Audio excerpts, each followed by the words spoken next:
Penguasa Alam Kayangan, Bab 49, Judul, Dokter Jenius Tak Tertandingi. 50.000 koin ungu, kau tidak salah dengar.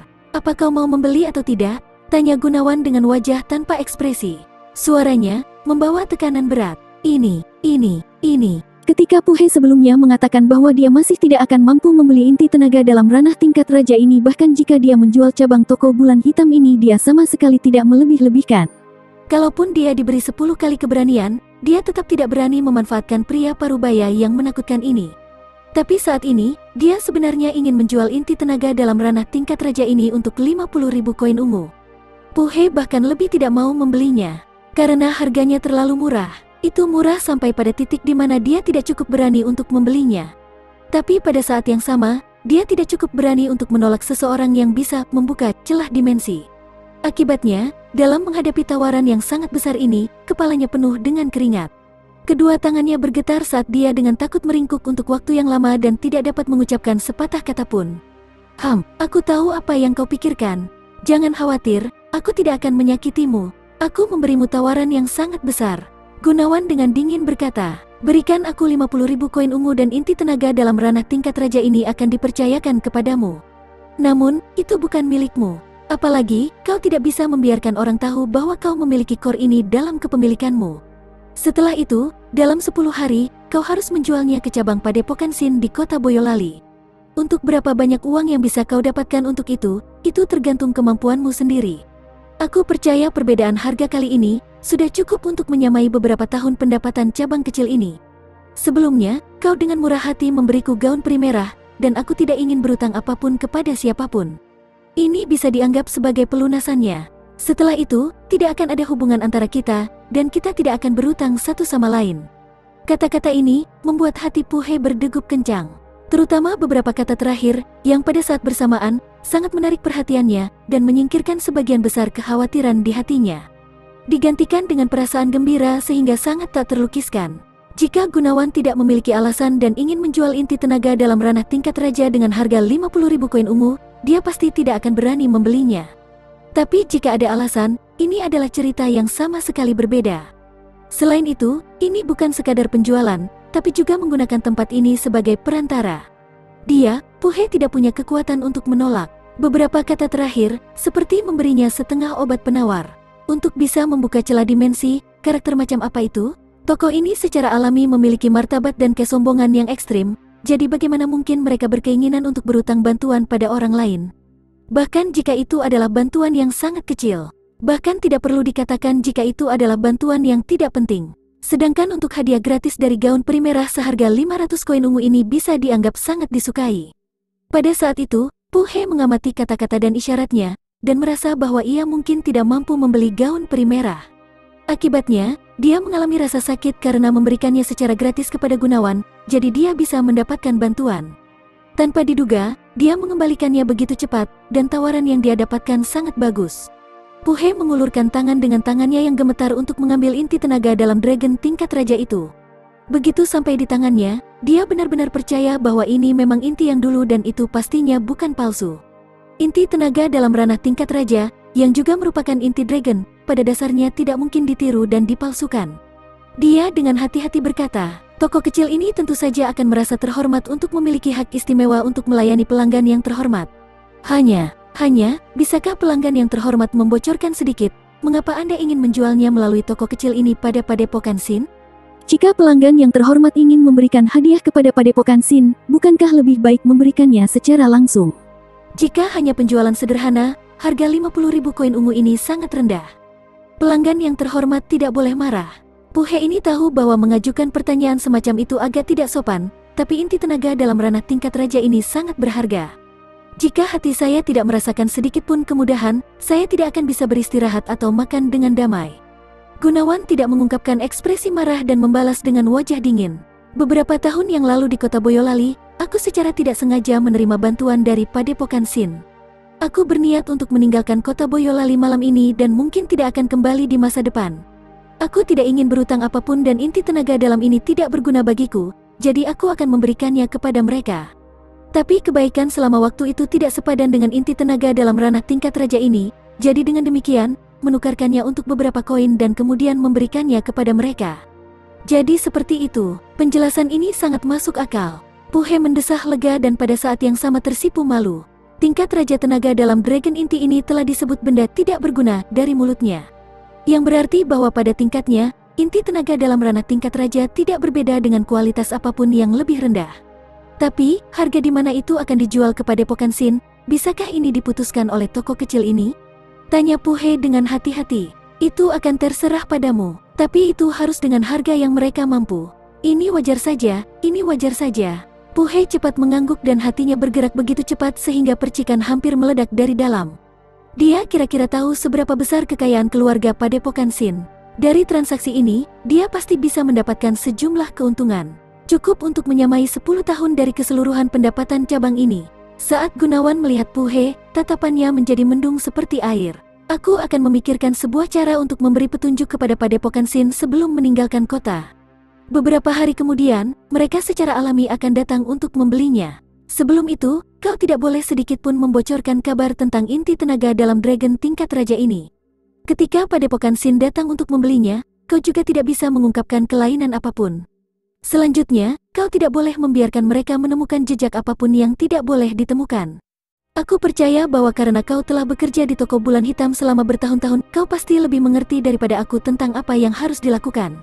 Jika kau berani mengantongi inti tenaga dalam ranah tingkat Raja ini atau jika ada kecelakaan yang akan terjadi. Mata Gunawan gelap dan aura pembunuh dingin dipancarkan sebentar. Seluruh tubuhnya terasa dingin, seolah-olah dia tiba-tiba terjatuh ke dalam neraka yang membeku. Seluruh tubuhnya mulai menggigil tak terkendali saat ia segera panik untuk membuka mulutnya dan berteriak. Tidak mungkin. Itu pasti tidak akan terjadi. Bahkan jika saya memiliki keberanian setinggi langit, masih sangat tidak mungkin saya berani mengantongi barang dari pelanggan yang terhormat. Kali ini, pelanggan yang terhormat telah memberi kami bantuan besar. Toko kecil ini secara alami akan mengikuti instruksi pelanggan yang terhormat. Dalam 1000 tahun dari toko bulan hitam saya, kami selalu bersikap adil dan tidak memihak dan tidak akan pernah menipu pelanggan. Jika kebetulan terjadi kecelakaan, lupakan pelanggan yang terhormat, bahkan cabang utama pasti tidak membiarkan kami lolos dengan mudah. Pelanggan terhormat bisa 100 kali lebih nyaman. Setelah Puhe selesai berbicara, seluruh tubuhnya basah kuyup oleh keringat dingin dan kakinya juga gemetar tak terkendali, sampai-sampai tidak mampu berdiri tegak. Niat membunuh yang jahat, di atas penghormatan untuk menghadapi seseorang yang cukup kuat untuk bisa membuka celah dimensi membuat orang yang telah mengalami setengah dari kesulitan hidup ini ketakutan. Apa kau memiliki tempat tidur untuk anak perempuan di tempat ini? Tanya Gunawan tiba-tiba, saat dia menarik kembali aura pembunuhannya. Menanggapi pertanyaan tentang ranjang itu, dibutuhkan Puhe 3 detik penuh untuk membuat putaran saat dia buru-buru menganggukkan kepala. Ya, mereka bahkan memiliki itu. Gunawan berbicara tanpa berpikir dan tak disangka, Puhe ini serius menganggukkan kepalanya. Apakah toko bulan hitam ini memiliki sesuatu yang tidak dijual? 3 jalan di depan, ada toko yang mengkhususkan diri dalam pembuatan segala jenis furnitur mahal. Mereka sebelumnya mengirim White Jade Princess Bed ke toko kecil ini untuk dilelang. Tapi karena harga minimumnya terlalu tinggi, ini tidak bisa dijual, dan toko kecil ini bersiap untuk mengirimkannya kembali. Hanya saja, saya tidak tahu apakah akan memenuhi kepuasan pelanggan yang terhormat. Puhe mundur beberapa langkah dan mengeluarkan cincin penyimpanan berwarna cian. Berbagai cincin penyimpanan berbeda sesuai dengan warnanya. Yang paling umum adalah warna perak, yang hanya memiliki sekitar 1 meter kubik ruang. Berikutnya adalah cincin berwarna kuning, yang memiliki sekitar 3-5 meter kubik ruang. Cincin berwarna cian memiliki 10 meter kubik ruang dan bisa menampung benda besar, lebih kecil dari 10 meter kubik, namun harganya juga sangat mahal harganya. Di semua kota Boyolali, orang-orang yang mampu menggunakan cincin penyimpanan berwarna cian ini bisa dihitung dengan menggunakan 1 tangan saja. Dengan pekerjaan yang berlebihan, Puhe akhirnya berhasil mengambil White Jade Princess Bed yang telah dia bicarakan dari dalam cincin penyimpanan. Tempat tidur ini sangat besar dan lebar. Itu sudah cukup untuk menyesuaikan 3 orang dewasa tanpa masalah. Bingkai tempat tidur seluruhnya terbuat dari batu giok putih. Keempat tiang tempat tidur itu benar-benar tertanam dengan burung garuda berwarna perak dan di atas tiang itu ada mutiara malam berkilau berukuran mangkuk.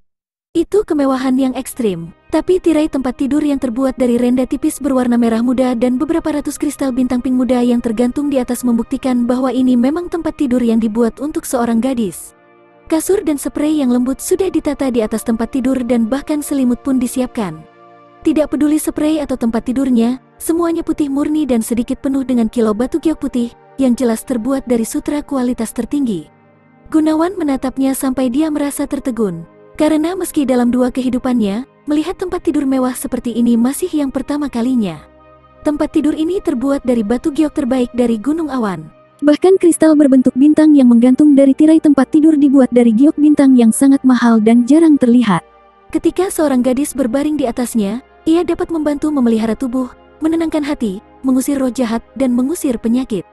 Kasurnya juga terbuat dari sutra surgawi terbaik. 1 inci dari itu akan bernilai 1000 emas. Bahkan bila dibandingkan dengan tempat tidur putri kekaisaran, pastinya tidak kalah. Pada saat pelelangan itu, 600 koin ungu sebagai harga awalnya tidak berlebihan sedikit pun. Tapi di kota Boyolali ini, pada akhirnya terlalu kecil. Bahkan jika kekayaan keluarga seseorang sangat besar, masih belum ada yang mau mengeluarkan begitu banyak uang untuk anak perempuan mereka. Pada akhirnya, gagal dijual. Tapi kalau itu menarik mata pelanggan yang terhormat, maka itu bisa dianggap sebagai keberuntungan yang sangat bagus. Gunawan mengulurkan tangan untuk membelai tempat tidur, dan pada saat bersamaan, bertanya dalam pikirannya. Rumini, apa kau mau tempat tidur ini? Perasaan tidur di tempat tidur ini dan tidur di lantai, benar-benar berbeda. Membelinya atau tidak adalah urusanmu. Putri ini tidak peduli, Jawaban Sundere membuat sudut mulut Gunawan agak menarik mundur. Dia kemudian menepuk tangan dan berkata, tempat tidur ini, aku akan mengambilnya. Setelah dia selesai berbicara, dia dengan ringan menyentuh bagian atas tempat tidur dengan telapak tangannya dan langsung mengambil tempat tidur itu ke mutiara racun surgawi. Adegan ini membuat tenggorokan Pu He membuat suara kul dengan susah payah. 50.000 koin ungu, kurangi uang tempat tidur ini dan serahkan. Gunawan menatap Pu He dengan sisi matanya. Pu dengan tergesa-gesa mengangguk. Dia berbalik dan meraba-raba untuk waktu yang lama sampai dia mengeluarkan sebuah kartu yang berkilauan dengan cahaya ungu. Dia membawanya keluar di depan Gunawan dengan kedua tangannya. Ada 50.000 koin ungu pada kartu ini. Pelanggan yang terhormat bisa mengeceknya. White Jade Princess Bed ini akan dianggap sebagai pengembalian rahmat yang sangat besar dari pelanggan terhormat yang telah diberikan pada toko kecil ini. Saya berharap Anda akan menerimanya dengan baik. Gunawan juga berhenti menjadi rewel dan mengulurkan tangan untuk menerimanya. Dia melirik jumlah di dalamnya dan kemudian menyimpannya. Pelanggan yang terhormat, putri Anda benar-benar beruntung memiliki ayah yang begitu perhatian seperti Anda. Pu He berkata dengan senyuman hormat saat dia membungkukkan tubuhnya. Gunawan tidak lagi berbicara saat dia berbalik dan meninggalkan toko bulan hitam. Pu He tertinggal gemetar karena kegembiraan saat ia memegangi inti tenaga dalam ranah tingkat raja yang berkilauan dengan cahaya merah. Setelah meninggalkan toko bulan hitam, Gunawan tidak kembali ke istana Institut Boyolali, namun sebaliknya menuju ke bagian selatan kota. Tak lama kemudian siluetnya dengan cepat tenggelam ke dalam kegelapan malam. Keesokan harinya, langit telah cerah, namun jalanan sudah penuh dengan manusia. Wajah yang tidak biasa muncul di jalan tertentu di bagian selatan kota. Orang ini berusia 40 atau 50 tahun. Dia kurus dan mengenakan jubah polos, topi putih, dan rambut hitamnya cukup panjang untuk mencapai dadanya. Wajahnya bisa dianggap lembut dan elegan dan dia bahkan memiliki sedikit udara bijak. Dia membawa sebuah kotak obat di tangan kirinya, sambil mengangkat spanduk besar di sebelah kanannya. Ditulis di spanduk ada beberapa kata yang besar. Dokter jenius tak tertandingi, tidak ada penyakit yang tidak bisa disembuhkan. Jika tidak bisa menyembuhkan, memotong titiknya sendiri. Begitu dokter jenius ini muncul, dia langsung menarik tatapan semua orang yang lewat. Jelas bahwa dia telah mengambil kain entah dari mana dan mengubahnya menjadi spanduk yang bergoyang-goyang ke depan dan ke belakang. Tidak diketahui berapa banyak orang yang dibutakan oleh kebodohan. 16 kata yang ditulis dengan miring di atas sana memancarkan udara gila. Selanjutnya itu benar-benar berirama dengan baik. Dari mana asalnya? Dia terlihat sangat kumuh, namun keluar pagi ini untuk mengudara dan mencoba menipu orang. Sekarang ini sepertinya ada lebih banyak penipu. Bahkan mengaku memotong tititnya, hahaha. Sepertinya dia bahkan tidak punya titit kan? Mengklaim sebagai dokter jenius yang tak tertandingi. Jika ada orang yang benar-benar mempercayainya, mereka pasti bodoh. Apalagi dokter jenius bahkan tidak punya kursi. Dengan spanduknya terangkat tinggi, dia berjalan 3 putaran penuh dari jalan belakang ke jalan depan namun tidak menemui satu pasien pun yang bersedia mendatanginya. Sebagian besar orang memandangnya seolah-olah dia gila, dan bahkan wanita muda yang sesekali dilewati ini akan terkesiap dan menjauh darinya saat wajahnya memerah. Apa maksudnya memotong titit sendiri? Ini sudah ke-8 kalinya Rumini bertanya kepadanya. Itu tidak berarti apa-apa, aku hanya ingin membuatnya bagus. Gunawan dengan sabar menjelaskan dengan serius. Putri ini tidak percaya. Lalu apalagi maksudnya? Kau bisa membacanya. Dokter jenius yang tak tertandingi, tidak ada penyakit yang tidak mampu disembuhkan. Jika tidak bisa menyembuhkan, potong titik sendiri. Lihat bagaimana lancarnya mengalir. Jika kau mengubahnya menjadi memotong pergelangan tangan sendiri, memotong tenggorokan sendiri, atau memotong garis meridian sendiri dan seterusnya, betapa canggungnya suara itu bila dibaca. Persepsi artistik lebih dari sekedar perbedaan dunia. Sedangkan untuk ini titik, itu benar-benar tidak spesifik dan itu hanya untuk membuatnya sajak, itu untuk sajak. Gunawan membujuk dengan sabar, saat ia perlahan mengusap keningnya yang penuh dengan keringat dingin. Dia selalu memandang Rumini seperti monster kecil karena kekuatannya dan kadang-kadang tanpa sadar lupa berapa umurnya sebenarnya. Rumini kecil yang biasanya maha tahu, tiba-tiba tidak mampu memahami konsep memotong titik sendiri. Sejak karakter ini ditulis di spanduk, dia terus bertanya, dan bertanya tentang hal itu seperti anak yang ingin tahu.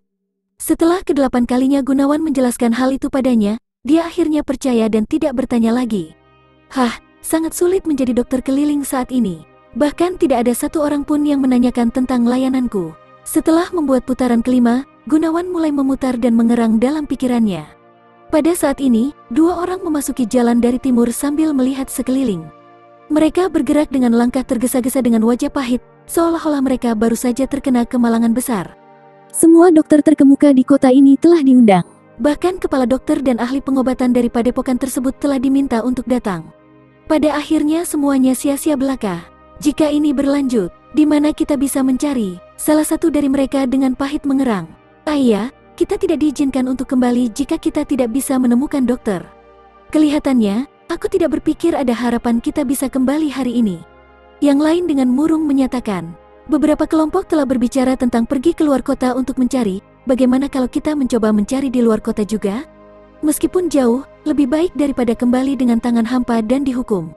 Ketika keduanya sedang berbicara, mereka tiba-tiba mengangkat kepala mereka dan melihat spanduk compang camping itu bergoyang-goyang tak jauh dari mereka.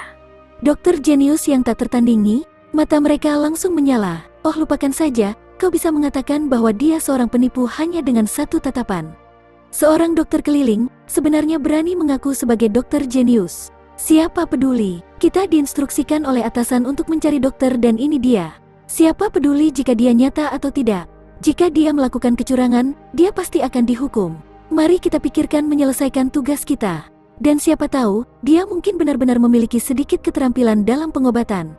Itu benar. Ayo pergi. Keduanya membuat keputusan, dan dengan cepat bergegas ke depan dokter jenius. Dokter jenius, Tuan Muda padepokan kami mengalami luka parah kemarin dan sangat membutuhkan seorang dokter jenius. Karena Anda mengaku sebagai dokter jenius yang bisa menyembuhkan apapun, maka Anda pasti bisa mengobati Tuan Muda padepokan kami tanpa kesulitan. Silakan ikuti kami kembali ke padepokan kami segera. Seseorang berdiri di depan, sementara yang satunya berdiri di belakang dengan dokter jenius tertangkap di tengah. Posisi mereka adalah bagian undangan dan sebagian pemaksaan. Dokter jenius itu melirik mereka dan bergumam dalam pikirannya. Tuan Muda padepokan, terluka parah? Ini tidak bisa menjadi kebetulan, bukan? Dokter jenius membelai janggutnya yang panjang dan dengan tenang bertanya. Mengobati penyakit dan menyelamatkan nyawa adalah tugas seorang dokter. Orang tua ini akan segera mengikuti kalian kembali. Mungkin aku bisa bertanya, kalian dari padepokan mana? Anda akan takut mati begitu kami memberitahu Anda dari padepokan mana kami berasal. Keduanya menahan hidung mereka dan berkata dengan wajah bangga. Tidak lain dari padepokan besar nomor 1 di kota Boyolali, Padepokan Sin. Jika Anda bisa menyembuhkan Tuan Muda padepokan kami sama sekali tidak akan memperlakukan Anda dengan buruk. Anda tidak hanya akan mendapat banyak penghargaan, ketenaran Anda juga akan tersebar di seluruh kota Boyolali. Tapi jika Anda tidak bisa menyembuhkannya. Padepokan Sin, omong kosong. Alis Gunawan, yang telah dipersiapkan dengan cermat, berkedut saat dia mengerang pada dirinya sendiri. Apa itu? Aku terlalu beruntung. Awalnya aku merencanakan untuk menunjukkan penyembuhanku dan menghabiskan 3 hari untuk menjadi terkenal di kota Boyolali ini. Maka berita akan sampai ke telinga Padepokan Sin dan mereka akan datang untuk mengundangku. Semuanya direncanakan secara logis. Pada akhirnya, aku bahkan belum menemukan satu orang pun untuk diobati, dan Padepokan Sin sudah mengetuk pintuku. Wajah dan sikapnya langsung berubah menjadi sombong dan memiliki ketinggian ahli saat dia terkekeh. Seorang dokter yang mempraktikkan pengobatan tidak peduli dengan latar belakang keluarga maupun situasi keuangan. Setelah bertahun-tahun pria tua ini telah mempraktikkan pengobatan, sebenarnya tidak ada satu penyakit atau cedera yang tidak dapat diobati orang tua ini. Ayo pergi, bawa orang tua ini ke padepokan kalian." Mendengarkan betapa yakin dirinya, sepertinya dia benar-benar memiliki sedikit keterampilan. Namun, keduanya sama sekali tidak peduli. Satu-satunya hal yang penting adalah membawanya kembali ke padepokan mereka. Yang satu memimpin di depan, dan yang lainnya mengikuti di belakang. Seolah-olah mereka takut bahwa dokter jenius ini akan melarikan diri dan membuat mereka tidak mungkin menyelesaikan tugas mereka. Saat memasuki cabang padepokan Sin, kesan pertama Gunawan adalah bahwa itu besar. Sangat besar. Seluruh padepokan tersebut berada di Gunung Ampel dan membentang beberapa kilometer dari kaki gunung, namun mereka baru memasuki bagian luar padepokan tersebut. Pusat padepokan itu terletak di atas Gunung Ampel. Seluruh gunung ini milik padepokan tersebut. Saat Gunawan berjalan di jalan gunung, dia menghela napas dalam hati. Di kota Klaten tempat ia berasal, keluarga Sin dianggap sebagai keluarga terbesar. Tapi jika dibandingkan dengan cabang padepokan Sin ini, itu terlalu kecil untuk dilihat. Jika seseorang benar-benar ingin membandingkan, diperkirakan akan lebih kecil dari 1% cabang padepokan Sin ini. Jika cabang kecil sudah seperti ini, orang hanya bisa membayangkan seberapa besar padepokan utama Sin itu. Sepanjang jalan, Gunawan berusaha sangat keras untuk menghafal rute yang mereka ambil. Tapi setelah beberapa belokan naik ke kiri dan ke kanan, meski dengan ingatannya yang sangat besar, pikirannya masih menjadi berantakan. Akhirnya, dia dengan tak berdaya sampai pada kesimpulan bahwa kecuali jika seseorang tinggal di sini selama beberapa bulan, tidak mungkin tidak tersesat di sini. Jika memang demikian, metode pelarian setelah berhasil malah berubah menjadi masalah besar. Yah, semuanya harus diambil satu langkah setiap kalinya. Setelah berjalan lama dan setidaknya melalui selusin inspeksi tenaga dalam, dia dipandu ke balai pengobatan yang berada di dekat puncak gunung. Sin Tianan tidak tidur sepanjang malam. Setelah menyebabkan keributan di Institut Boyolali dan kembali, dia sama sekali tidak meninggalkan balai pengobatan. Melihat keadaan setengah mati Sin Luto, hatinya benar-benar robek dan berantakan. Dokter padepokan di balai pengobatan sama sekali tidak tahu harus melakukan apa dengan luka Sin Luto. Sebenarnya, dia sama sekali tidak berani menanganinya. Lengan kiri telah hancur menjadi 12 bagian, garis meridian bagian atas seluruhnya pecah, dan pusat cakra benar-benar pecah. Terlepas dari area mana, hanya ada satu metode untuk pemulihan yang lengkap. Itu adalah untuk menggunakan kristal ungu nadi langit. Kristal ungu nadi langit mengandung kekuatan keilahian yang lemah. Tidak peduli bagian mana dari tubuh manusia yang terluka, mungkin bisa dipulihkan dengan sempurna saat menggunakannya. Memiliki cukup kristal ungu nadi langit setara dengan memiliki kehidupan lain. Namun yang pertama dan terpenting, seseorang memerlukan dokter tingkat tinggi yang memiliki kemampuan untuk menggunakan harta kelas dunia semacam ini, yaitu kristal ungu nadi langit. Padepokan Sin benar-benar memiliki sebatang kecil berukuran telapak tangan dari kristal ungu nadi langit, tapi itu bisa dianggap hal yang paling berharga di padepokan cabang ini. Tapi demi Sin Luto, padepokan cabang menggunakannya. Namun, entah itu orang dari padepokan mereka atau dari kota, tidak ada yang tahu bagaimana menggunakan kristal ungu nadi langit. Itu karena bahkan sepotong seukuran kuku dianggap tak ternilai harganya. Belum lagi menyentuh atau menggunakannya, sangat sedikit yang pernah melihatnya sebelumnya. Meskipun beberapa buku medis telah menulis laporan tentang hal ini dan beberapa dokter tahu, tetapi sama sekali tidak ada yang berani memanfaatkannya. Karena takut ada sedikit kesalahan yang akan menyia-nyiakan kristal ungu nadi langit. Jika Sin Luto tetap tidak disembuhkan, konsekuensinya cukup jelas. Kematian langsung bahkan akan dianggap ringan. Sudah umum bahwa terlepas dari seberapa tinggi bakat bawaan seseorang atau seberapa besar harapan yang diberikan pada orang itu, begitu dia lumpuh, dia akan menjadi tidak berguna. Tidak mungkin ada yang akan diberikan untuknya setelahnya, karena itu hanya akan menjadi limbah. Tapi Sin Luto berbeda, dia masih memiliki status sebagai cucu mertua dari tetua padepokan utama Sin. Seluruh cabang padepokan di kota Boyolali telah bergantung pada status Sin Luto untuk mengubah nasib mereka. Alasan yang sangat besar mengapa Sin Wuji bersedia menikahkan cucunya sendiri kepada Sin Luto adalah karena kemampuan bawaannya dianggap cukup baik. Bahkan di padepokan utama, itu akan dianggap di atas rata-rata. Tapi sekarang setelah ia menjadi seperti ini, mungkin hanya ada satu hasil. Dan itu Sin Wuji akan memutuskan pernikahan ini. Ketika Sin Tianan secara kasar berbicara tentang bagaimana Sin Luto masih dianggap sebagai cucu menantu tetua padepokan utama Sin di gerbang Institut Boyolali, dia menakut-nakuti Institut Boyolali, namun pada saat yang sama, dia sendiri sebenarnya lebih gugup dari siapapun. Jika orang-orang Sin Wuji telah dikirim, melihat kondisi luka Sin Luto dan mengabaikannya, dia hanya bisa menangis tanpa harapan. Mereka tidak lagi menyia-nyiakan satu pemikiran tentang seorang cacat. Ini pasti akan menjadi hasil yang paling normal. Jadi apapun yang terjadi, Sin Tianan harus segera mengembalikan kondisi Sin Luto sebelum orang-orang dari padepokan utama tiba. Bahkan sampai dia tidak segan-segan menghadirkan harta karunia yang penting, kristal ungu nadi langit. Tentu saja tidak mungkin mengembalikan tenaga dalamnya, tapi jika kristal ungu nadi langit mampu mengembalikan meridian, pusat cakra dan mendapatkan kembali kemampuan aslinya, maka bahkan jika dia tidak memiliki kekuatan energi, dia tetap tidak akan lagi menjadi orang cacat, paling buruk dia hanya harus memulai dari awal. Kesempatan Xin Wuji membatalkan pernikahan juga akan jauh lebih rendah. Sepanjang malam ini, Xin Tianan menyuruh orang-orangnya mencari semua dokter di kota Boyolali. Ini juga terdiri dari masing-masing dan setiap dokter dan ahli obat. Tapi tak satu pun dari mereka berani memanfaatkan kristal ungu nadi langit dan mereka juga tidak bisa menemukan metode pengobatan lain. Karena keadaan Xin Luto yang terluka terus berlanjut selama sehari, harapan untuk penyembuhan juga menjadi semakin tidak pasti. Xin Tianan sangat khawatir sehingga membuat beberapa helai rambutnya menjadi putih. Dia membenci Gunawan sampai ke tulangnya. Master Padepokan Xin, orang tua ini benar-benar tidak berdaya dan malu. Luka tuan muda Padepokan terlalu parah.